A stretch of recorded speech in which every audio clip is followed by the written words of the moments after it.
story time with Captain Party. We have all our supplies here. Oh, wait. Gotta have a lighter. It's important. Alright. Let's see here. I believe we're on chapter 4. Things are starting to get somewhat interesting now. That last chapter was really long. We'll see how long this one is. Do-do-do.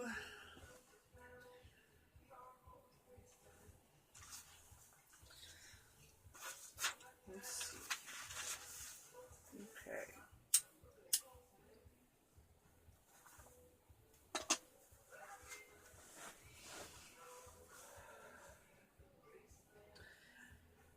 Chapter 4.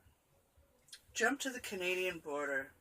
Jump to the three of us in a rented Lincoln town car waiting to drive south from Vancouver, British Columbia into the United States. Waiting with Senor Romero in the driver's seat. Waiting with Brandy next to him in the front. Waiting with me alone in the back. The police have microphones, Brandy tells us. The plan is, if we make it through the border, we'll drive south to Seattle where there are nightclubs and dance clubs where the go-go boys and the go-go girls will line up to buy the pockets of my purse clean. We have to be quiet because the police, they have microphones on both sides of the border, United States and Canadian. This way, they can listen in on people waiting to cross. We could have Cuban cigars, fresh fruit, diamonds, diseases, drugs, Brandy says. She tells us to shut up a mile before the border, and we wait in line, quiet. Brandy unwinds the yards and yards of brocade scarf around her head. Brandy, she shakes her hair down her back and ties the scarf over her shoulders to hide her torpedo cleavage. Brandy switches to simple gold earrings, and she takes off her pearls and puts on a little chain with a gold cross. This is a moment before the border guard. Your nationalities.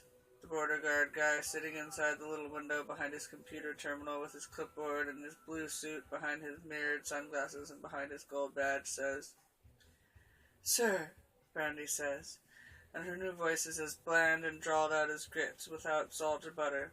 She says, "Sir, we are citizens of the United States of America. What used to be called the greatest country on earth until the homosexuals and the child pornographers—" "Your names?" the border guy says. Brandy leans across Alpha to look up at the border guy. "My husband," she says, "is an innocent man." "Your name, please," he says, no doubt looking up our license plate, finding it's a rental car rented in Billings, Montana 3 weeks ago. Maybe even finding the truth out about who we really are. Maybe finding bulletin after bulletin from all over Western Canada about 3 nutcases stealing drugs at big houses up for sale. Maybe all this is spooling onto his computer screen. Maybe none of it. You never know. "I am married," Brandy is almost yelling to get his attention. "I am the wife of the Reverend Scooter Alexander," she says, still half laid across Alpha's lap. "And this," she says, and draws an invisible line from her smile to Alpha, "this is my son-in-law, Seth Thomas." Her big hand flies towards me in the backseat. "And this," she says, "is my daughter, Bubba Joan." Sometimes I hate it when Brandy changes our lives without warning. Sometimes twice in one day you have to live up to a new identity, a new name, new relationships, handicaps. It's hard to remember who I started this road trip being. No doubt this is the kind of stress that constantly mutating AIDS virus must feel.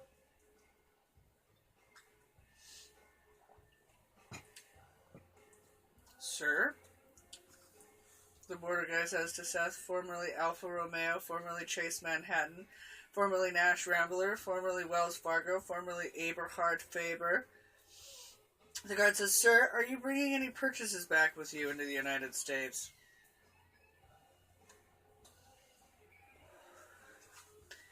My pointed little toe of my shoe reaches under the front seat and gooses my new husband.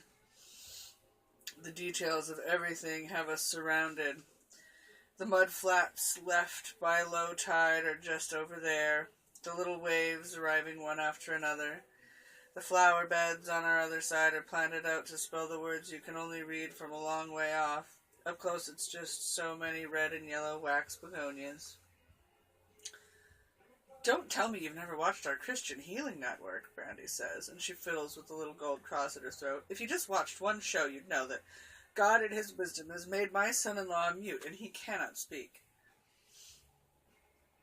The border guy keyboards some quick strokes. This could be crime, he's typed, or drugs, or shoot.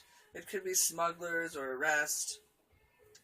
Not a word, Brandy whispers to Setseer. You talk, and in Seattle I'll change you into Harvey Wallbanger.